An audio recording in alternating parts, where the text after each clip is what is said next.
Well, the first thing I'd suggest to them to do is open a brokerage account, but I wouldn't ask them to open it at Robinhood. I would ask them to open the account at maybe Interactive Brokers or TD Ameritrade, E-Trade, one of those discount brokers. Robinhood is too much like a video game, so that might defeat the purpose. And I would say that the great thing about investing now with all these platforms is they've gone to commission-free trading, which means that even if you had $100 or $1,000 or $10,000, you can get started. The frictional cost is zero, basically. So first, I'd open the brokerage account, and the second is that I would do research into different businesses, and I would make myself aware of the what Buffett called the 20 punch card. What Buffett says is that if investors thought of themselves as having, this punch card where you could punch it 20 times in your lifetime,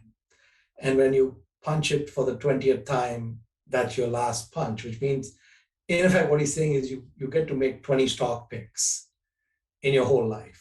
Okay, now that's a very extreme view, but if you knew that you only had 20 picks that you could make over the next, say, 70 years, then you open the brokerage account, and you start doing analysis of different businesses. So you start with businesses that you're familiar with, businesses whose products you use. You might be a user of Apple or Android, which means Alphabet, and you might use a certain paint company's products, and you might wear certain clothing, and use certain products for cooking or whatever. So you're using all kinds of products in your everyday life.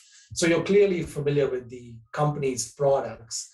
And for you to have chosen that company's products as what you're using already clears a pretty high bar, because most things that we encounter, we're not going to consume.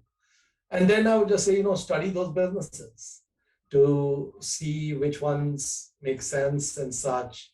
And then when you study the businesses, there are different tools. You could read the Berkshire Hathaway letters going all the way back. All the annual meetings are now on CNBC. They've archived them. I think buffett.cnbc.com. And then you've got the different biographies on Buffett and Charlie. You've got a book called Poor Charlie's Almanac. So there's a lot of data to consume. And in the brokerage account, I would hope that you don't have a portfolio of more than 3 stocks. So first of all, you've only got 20 picks for 70 years. So you can't blow them all you can't blow 10 in 1 year. So, maybe pick 1 or 2 or 3 stocks that you have extreme high conviction about, and then take it from there. But you need a brokerage account so that it's real, and so the gains and losses are real. It wouldn't be the same doing it in Excel.